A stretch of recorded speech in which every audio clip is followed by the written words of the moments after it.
I'm getting it's a very profound point that sometimes we prematurely expose ourselves and of course our products and our ideas before we have actually taken time to refine them.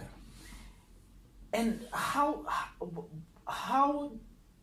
did you feel when you realized that actually this was a premature release? I must say it's a very hard feeling. It's a very painful experience. But I think, communicating with other people that have gone through the journey as well. I remember I was speaking to Primo Bello and he was showing me a book that he wrote as well, but he felt he needed to revise and actually stopped distributing and actually gave me a copy of it.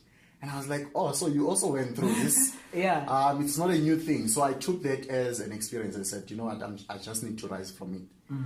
I have the content. I have this project. I can work on it and actually release a better version of it.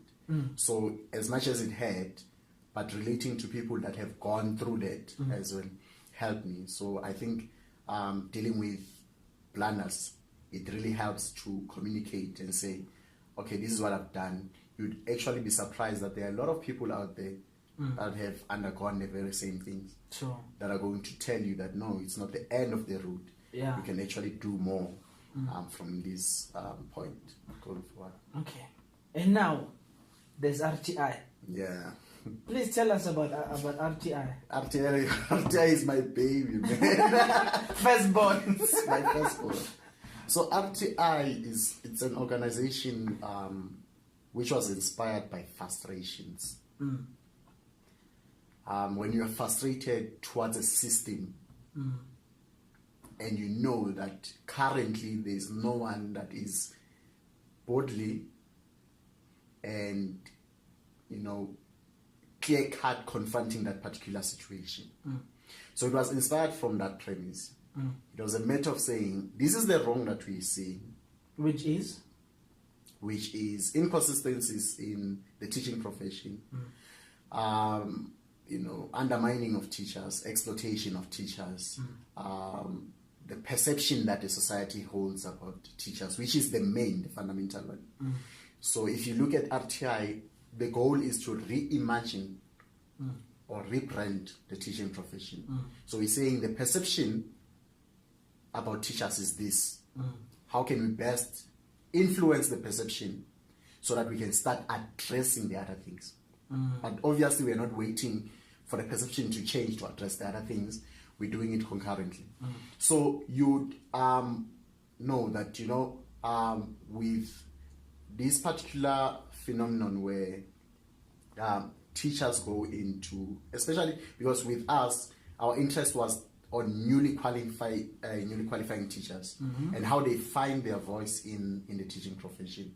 One example that we make is newly qualifying teachers get into the teaching space and there is no guarantee for career advancement.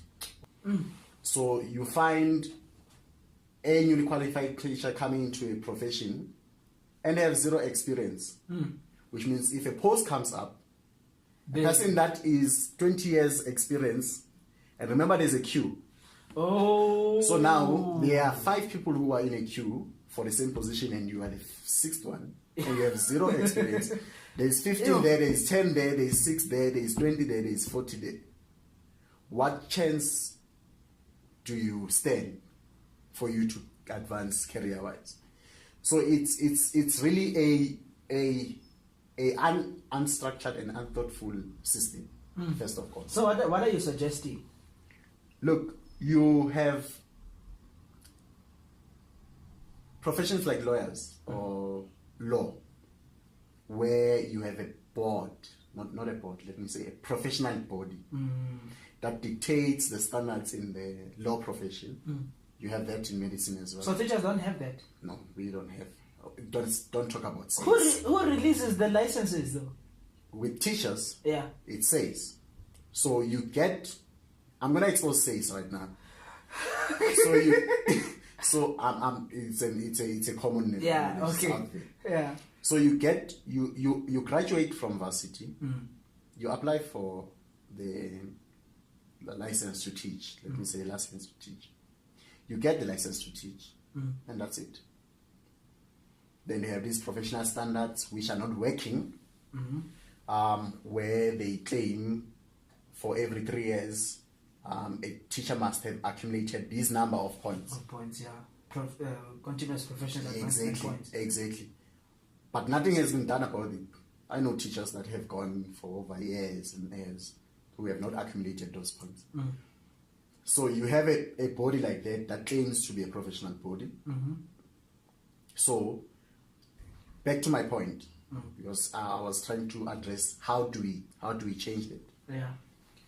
You create a system that not only certifies teachers, but keeps in track in terms of their development, but not keep in track in terms of the mere sense of keeping in track with their development, but you make levels within those